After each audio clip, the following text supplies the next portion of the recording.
What do you do when you're in a creative slump? Those creative juices just aren't flowing. You want to be working, you want to be shooting, but it's just not coming to you. If I'm not shooting landscapes or traveling, after a week or so I start getting kind of an itchy shutter finger. Last week there were some pretty good clouds. I went out and shot maybe 30 exposures and got 2 or 3 that I liked.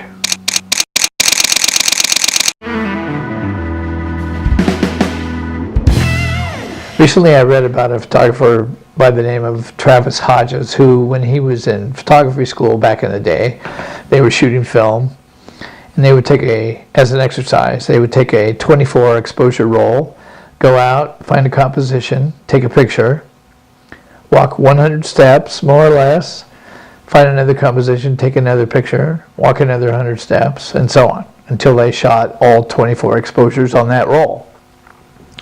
This got them thinking about photography, thinking about composition, thinking about light, getting excited about photography. So I thought this was a pretty good idea. So we'll grab a camera, go outside, and we'll try out this 24 exposure exercise.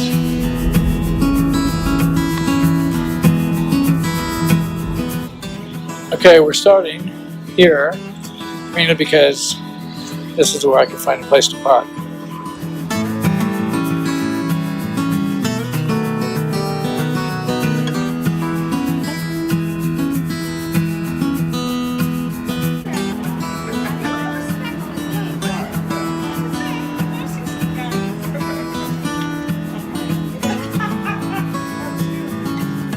About walking is walk with a camera in your hand, you're looking for pictures. Just walking down the street without a camera in your hand, you're probably thinking about what you're going to have for dinner. Now I'm thinking about, is there a shot here somewhere? Now how many steps have I taken? That's about 30, 31, 32. Always love this building. Try to get some shots of it.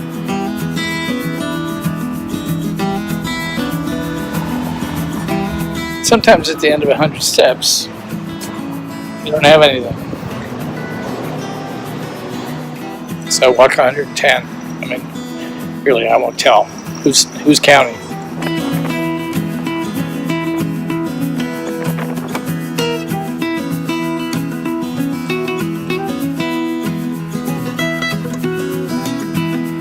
So are we going to get anything spectacular today?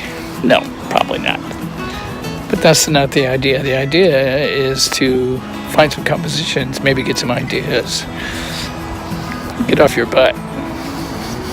Okay, here we are in Lightroom with all these pictures that we shot actually, which is now yesterday. So let's see what we got. This was that. It's a chair. This was, it seemed a lot more colorful when I was there. So I think what I'd do with this is maybe bring down the highlights, bring up the shadows in the develop module, check my whites and my blacks. You can hold down the option key and check your whites. Anything like that is way blowing it out. You want to get it down to where you can just barely see it. Blacks, you can bring them in a little more. It's a little colorful. Bring up the exposure a little bit. Maybe give it some vibrance. Maybe not that much vibrance. I'd go to the transform tool. This is just what I do when I'm checking stuff out. I mean, I'm more careful if I'm actually going to make a finished product. But I like the color in this. I could go back there.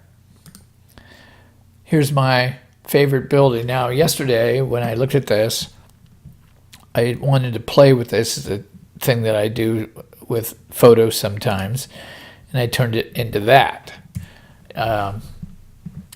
Obviously nighttime version. I put it in a sky that actually had something. The original sky had not a cloud in it. I don't really like these clouds very much. I think they have too much contrast. It just doesn't look right. And I did this really quickly. You can see the edges here around the edges of this thing, whatever it's called. I can't remember what it's called, but this rooftop has got the edges are a little weird. And if I was going to do it again, if I kept this street light on the right here, I would put in a little light there and maybe a little light on this sign back there. But I have fun doing this. If you're interested in how I did this, maybe I'll make another video about that. If you're interested, let me know. Okay, let's move on. This I shot just in a store window. It's nothing. Something like this. You know, it could be a black and white. There's different ways of doing black and whites, but just to check things out, sometimes I'll just hit the black and white module up here on the right, HSL color black and white, and play with the colors here. Might move the reds around. Not much is happening. Oranges, try the yellows. Nope, we get some pretty bright leaves. Now if we bring the background down, we'll try the blues. That does something. Aquas, that does something. Greens, a little bit on the leaves. Purple and magenta aren't really going to do anything. And that gives me an idea of what is possible with this. I, would maybe crop it. Something like that. I don't know. Just to see what any future possibilities might be. Not thrilling maybe, but put a little vignette in there. I don't know. My eye doesn't really know where to go on this, but it's, it might be worth going back to. This one isn't talking to me. Now this guy, I'd probably crop him down, make him more the center of attention. Crop a little bit in. Maybe see what he looks like in black and white. He could use a little vignette maybe. I mean, we're just playing here. We're just going out looking for different ideas. This one, I would probably throw it away, but I'll click on the transform tool, straighten that up a little bit, bring down the exposure. It's colorful. Maybe crop it. Do a square crop on this.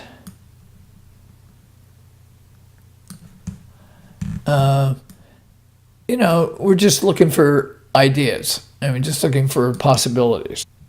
These,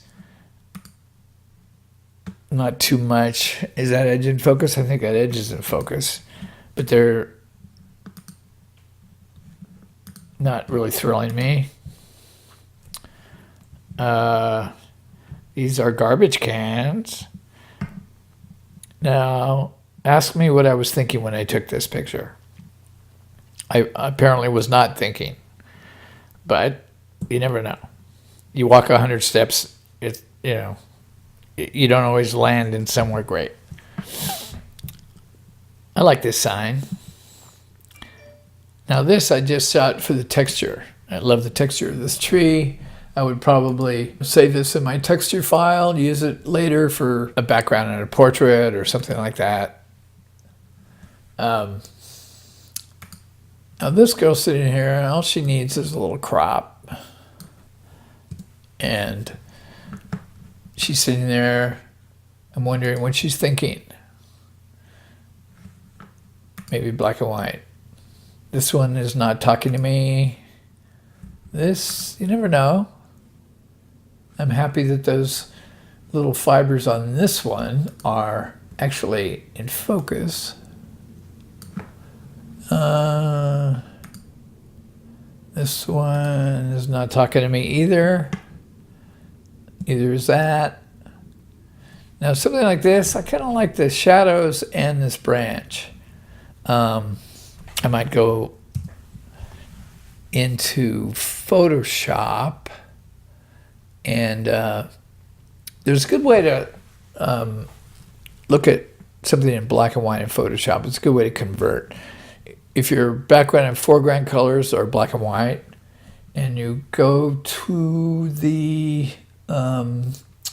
gradient map adjustment, you have a pretty good black and white. It gives you an idea of what the possibilities are. Yeah, I like it. Back in Lightroom, one of these trees. Sometimes if I'm just trying to see what something looks like, I'll bring in the highlights and the shadows, do my whites and blacks, and just see what I have. If it has possibilities, this one probably doesn't, but on any photograph, I experiment with a little bit just to see if there's something when I took the picture that I didn't notice, or there's something that I might crop to. So the whole idea here is not to come up with a masterpiece, is to get outside, take some pictures, get your creative juices flowing a little bit, and maybe it'll give you some ideas, give you some inspiration. Okay, I'm John MacKenzie. Thanks very much for watching and listening, and we'll see you next time.